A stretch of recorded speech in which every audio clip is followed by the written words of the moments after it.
Vous êtes-vous déjà demandé d'où venait l'électricité que vous consommiez? De toute la France et d'une partie de l'Europe. Les réseaux électriques permettent d'apporter l'électricité partout sur le territoire, et en particulier l'électricité décarbonée. Par exemple, cette électricité décarbonée peut être produite dans des lacs de montagne, des éoliennes en mer ou des panneaux solaires installés à la campagne ou en ville. Et s'il était possible de favoriser des sources de production d'électricité décarbonée situées près de chez vous?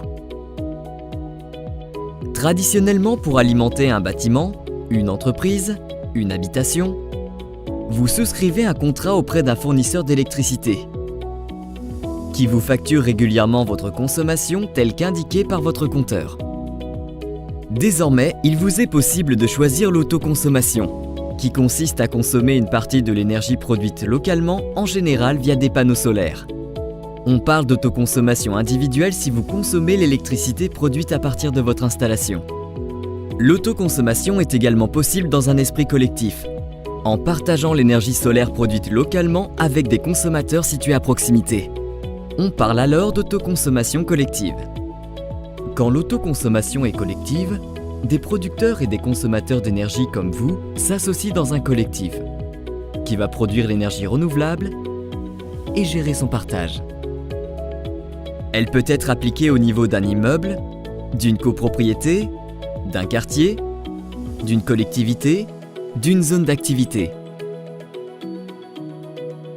En général, la production locale ne couvre pas l'intégralité de vos besoins journaliers en électricité. Un contrat avec un fournisseur d'électricité traditionnel reste donc nécessaire. Alors, pourquoi est-ce intéressant d'autoconsommer collectivement? L'autoconsommation collective peut permettre d'acheter ou de vendre de l'énergie solaire locale disponible. Mais au-delà de l'argument économique, l'autoconsommation collective, c'est surtout vous engager pour le développement des énergies renouvelables. Favoriser une consommation d'énergie locale, verte et plus durable. Participer à une démarche d'initiative locale et d'intérêt commun.